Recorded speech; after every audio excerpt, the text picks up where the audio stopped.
Welcome to Surgeon Syndicate. If you're paying attention, you know that you only make money when you work. It might be great money, but it's dependent on you. The information on this podcast will help you solve that. We interview experts and provide analysis into financial freedom through commercial real estate. Why? To help physicians like you thrive. Let's dive in.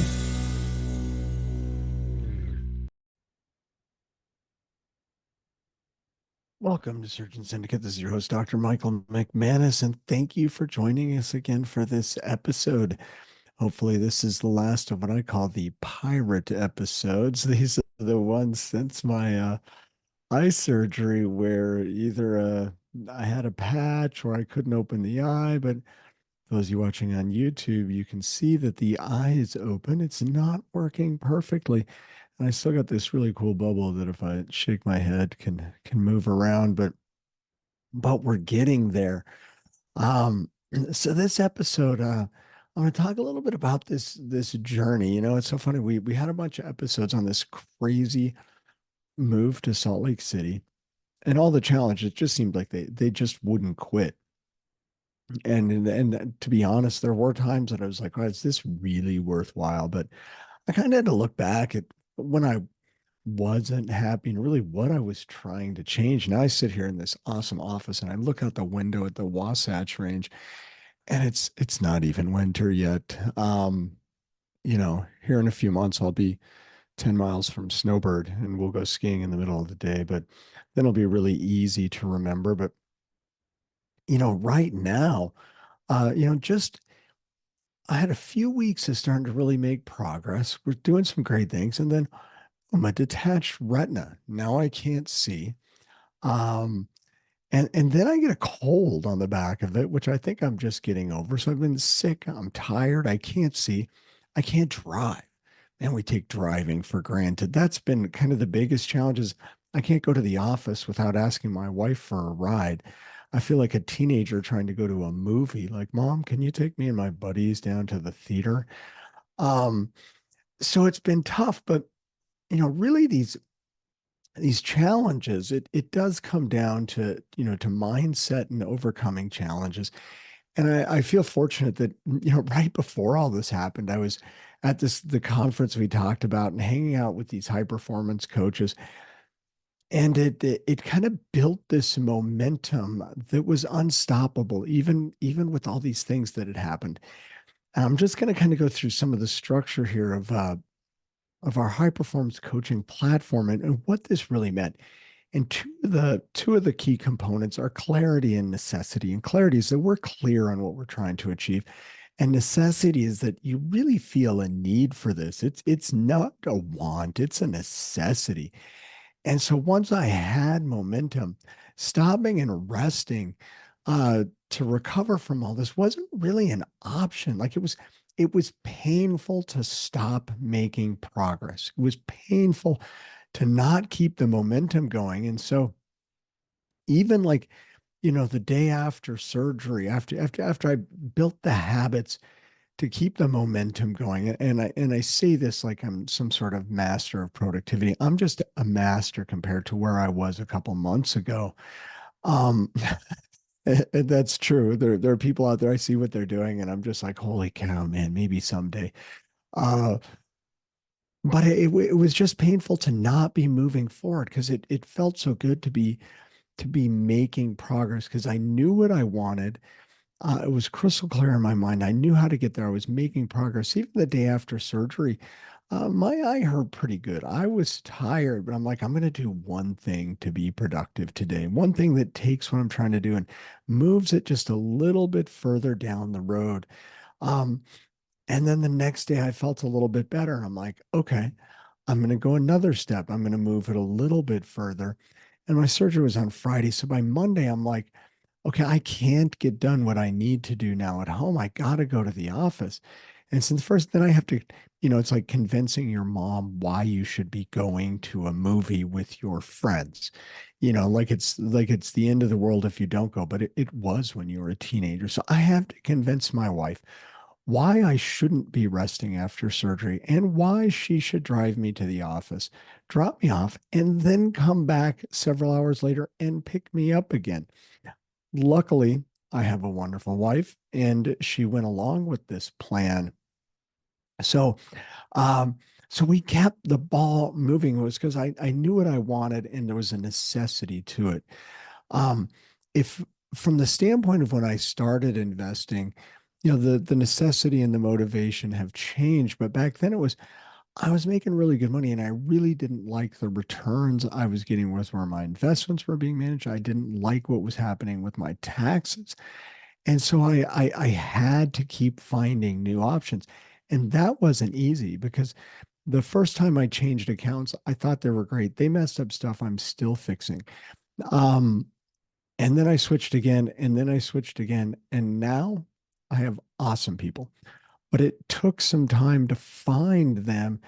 And you don't always know until you take that step forward and you're like, okay, this person seemed better, but they're still not what I need.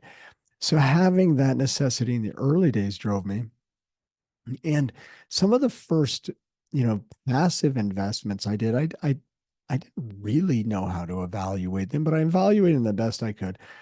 I invested at a price I could afford to lose, and I learned a lot from it and kept that moving forward. But there was this pain of underperforming investments and paying too much in taxes that really pushed me and brought that necessity. So two of the other four tenets of high performance coaching, energy and productivity. And a lot of time I hear people say, and I've said this, like I just don't have the energy. I don't have the physical energy, the emotional energy, and I get wound down. I was saying this a couple months ago, making the excuse myself. Um, you know, be the energy. You're not just a consumer of energy. High performers are people who are they're the power plant. Be the power plant. Bring the energy. Um, this will bring the productivity. So where do I find the energy and the productivity now? It's really three things: meditation, prayer, and daily planning. And don't get me for being somebody who's high and mighty because my meditation practices are horrible. I'm really bad at it. I struggle. I fall asleep. Um, and from a prayer standpoint, my kids are better people than I am. I mean, their prayer habits are better, and whatever your religion, your philosophy, prayer is connecting with something bigger than you is my simplest way of looking at it. And it kind of fits with this meditation of accepting that um I'm going to do today what I can. It's not going to be perfect. I'm going to be happy with it and I'm going to keep going. But also seeing what I want and building that clarity back to the last one and building out a plan for the day and an expectation to accomplish it. And this was hard coming from a surgeon world because, as a surgeon, your schedule's all built out. You just got to show up and suffer through it. There's not an opportunity to just quit in the middle of the day. And so it's in a lot of ways it's a lot easier than when you start changing to doing something that you have to figure out on your own. And this was really somebody asked me this. I was on somebody else's podcast, and they loved this story that there was this time when I looked back when I was trying to learn about syndications, and it all seemed very complex. And I wasn't really sure of it. I had this fear that people were just trying to steal from me, but I committed 10 minutes a day. I got up 15 minutes earlier, committed 10 minutes to read about syndications and learn something about them. And 2 months later, I made this incredible, steps for him. Like I get this stuff now. I made a plan. I had a book. It's called The Best Ever Syndication Book by Joe Farrellis. I got it on Audible and I played it in my car, and it must have been like 5 times until not only did I understand everything he was talking about in the book, I could play it in my head before he got to it. And then every time through it, there'd be one more thing that kind of tripped me up. And I'm like, wait a minute, maybe I don't understand that. I would come back and understand it again. But by bringing that extra energy, like I'm going to do this and designing the productivity, I'm going to do this and making these key steps, it's kind of the key to making positive things happen is it doesn't happen just happenstance. So then the last two key tenets of high performance coaching are courage and influence. And it's funny because I struggle with having the influence I want. I struggled with having influence in my medical practice to make the changes I want. Even though I look back and we made huge changes and made all these great advances, but I always felt like I couldn't influence people. And something I'm still working on. And there's a lot of different ways to look at that. There's the idea that, if somebody feels like it's part of it was their idea, they support what they create is a big one I hear a lot now, is important. But the courage part is that when you act with courage and clarity, it inspires people. And I think it was one of my original coaches who told me, when I had teenage daughters, they're like, I'm like, they don't listen to me. And she's like, you're right, they don't listen to you, but they see you. They see everything you do. And what you do is logarithmically more important than what you tell them, because what you tell them, they may or may not hear, they may or may not care, but they're watching what you do and they're following what you do. And this had an impact. My girls tell me about it now. The whole idea that I was a surgeon and I was making really good money, but I wasn't happy. And to kind of throw that away, didn't really throw it away, but to go learn something new in my 50s, to get up early, to make mistakes, to get beaten down, but to not stop and keep going, um, came back with inspiration. I had a call today with somebody who, after listening to the podcast, um, really, I think they found me through stuff that they were listening to Trevor McGregor and were inspired by that, and kind of were inspired to reach this higher level. And I think Trevor was really the one that had that impact, but that I was part of it. And so when you act with courage, and I say courage here because starting the podcast, I didn't want to do it. Trevor made me do it. He pushed me, he encouraged me. But a lot of wonderful things that have happened. There's a lot of things that today still scare the heck out of me. Um, but having the courage to ask for help, having the courage to go out to people and be like, hey, I want to do this thing, but I don't know how to do it. And I need help and I need experts and I need to figure out how to do it, especially if we're investing and bringing other people along with their money. I don't want to mess this up. So I need help. And that takes courage to ask, and to ask seasoned, experienced people and to come and say, I'm dumb. I don't know. And as doctors, we hate that because we're supposed to be the experts.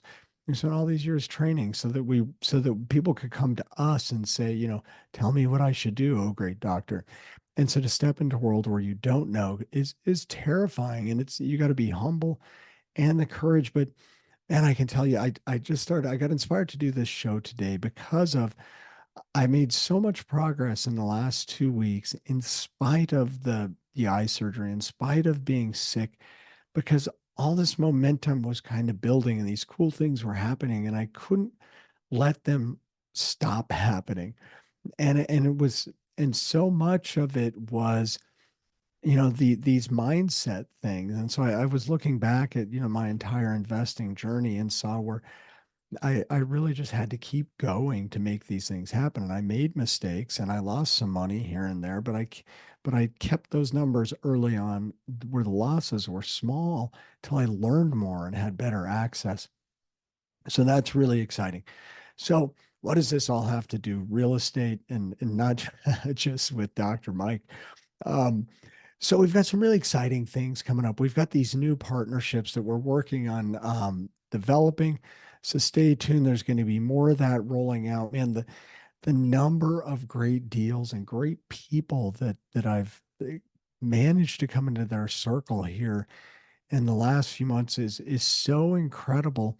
And it's so exciting to be able to ride along with them and see deals that are hard to find, things that I couldn't find on my own, but now to be in the circle with people who have these great deals coming to with them and to be able to partner with them, really exciting. The second thing, and this is, again, the courage is we're going to start doing these live webinars. And at first I thought I can do live webinars. I do podcasts all the time.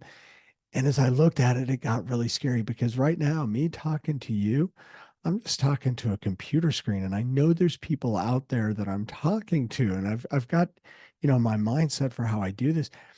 but people can't talk back to me live. And I've spent, time as a doctor, people talking back to me, time as a ski coach, people talking back to me. But this is new, so it's a little bit scary. Um, but this is our next level of trying to help level up the education that we're doing because I know a lot of people listen to podcasts, but they don't ever engage to asking the questions, so they don't really move forward. So one of my mentors challenged me, said, how can you give more? How can you serve better? How can you help educate people better with this platform you built with the podcast? So we're going to start these webinars.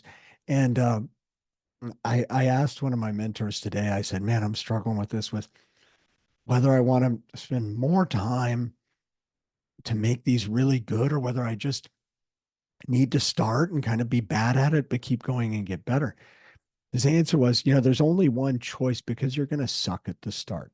That's the way it is when you start new things. It's like being a medical student in the OR. He says, so really, you only have the second choice. You're going to start. You're not going to be very good at it. And then you're going to work hard and you're going to do it again and again, and you're going to get better. And with that, the quality will come and the value you give to the people who show up is going to be more.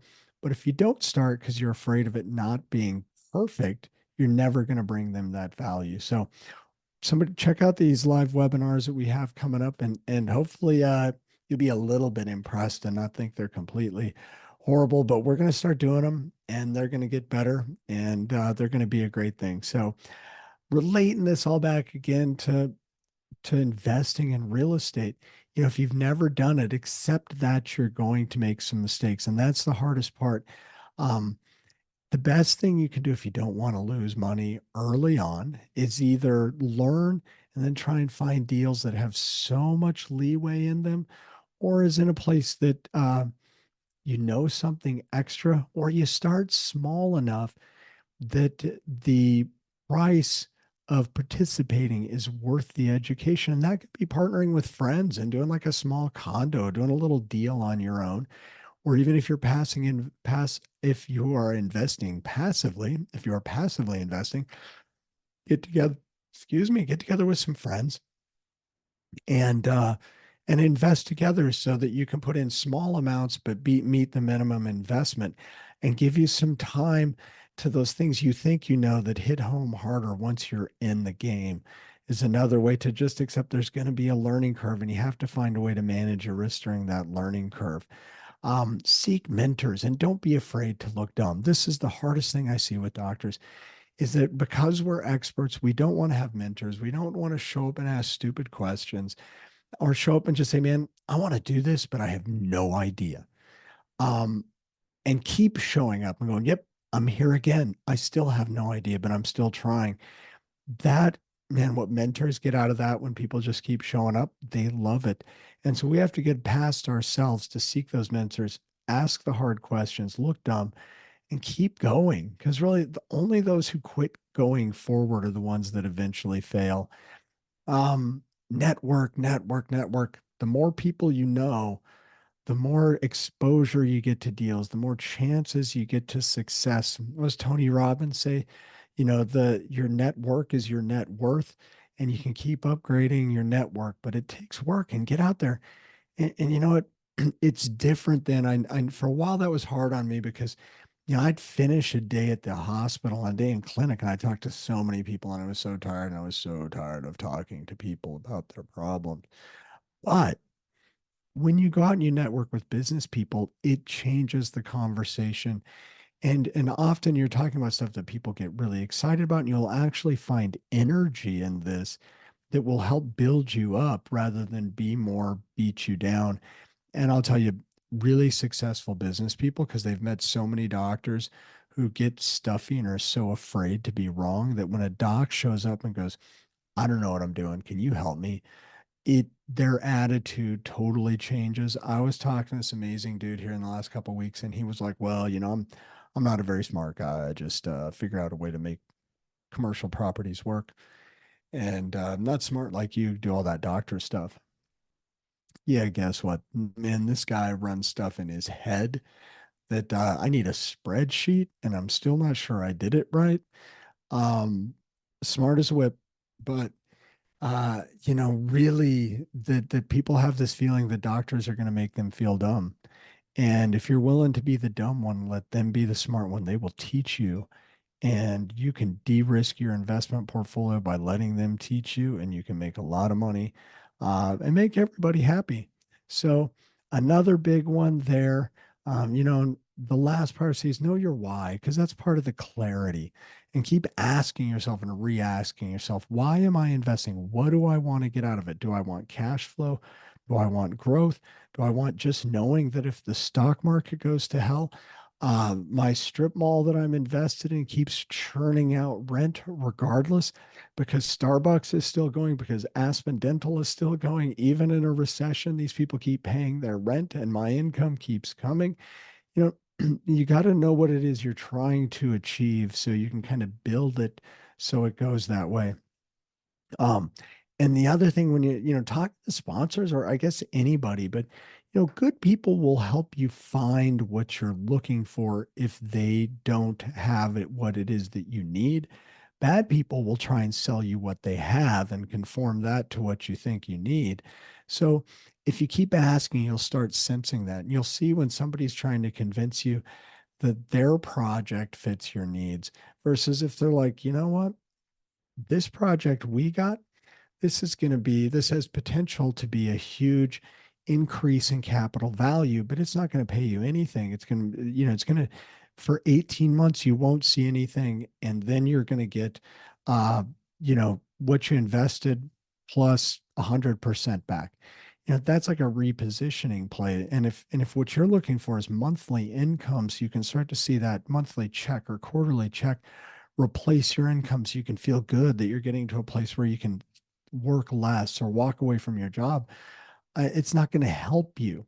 And so, if they're trying to convince you that, no, you don't want cash flow, you want this repositioning play, or vice versa, that's not somebody you want to work with. But if they're like, I got this thing, I don't think it's really what you need, but I know a guy that I trust and I invest with who's doing what you want, let me introduce you. Those are key things, but it takes being willing to ask why, and you got to talk to enough people to start to figure those out. Anyway, I hope this has been helpful. I just started thinking about, this whole journey of the pirate episodes. I forget who was the first one to call it that. I think it was a buddy of mine on Facebook. But hopefully this will be one of the last of the pirate episodes. And I hope it's been of value to you. And thanks for joining us here today on Surgeon Syndicate. And we'll see you next time. Do you care about paying too much in taxes? And would you like to save more of your hard-earned dollars? Here's what we found. We found that most financial professionals have a one-size-fits-all solution. So the question is, would it make it easier for you to have someone tailor your tax solutions to your individual needs so you can keep more of your money and do what you want with it? That is exactly what we do at Excelstra. As surgeons, we know the difference between routine surgery versus life-threatening interventions. And I want you to know that I've used Unicia and her team for my personal financial intervention, and I love the results. I would do you a disservice if I didn't recommend them to you. We'd love to help you, so let's jump on a call and see how we can collaborate. Simply go to www.excelstra.com/McManus and book your free call today.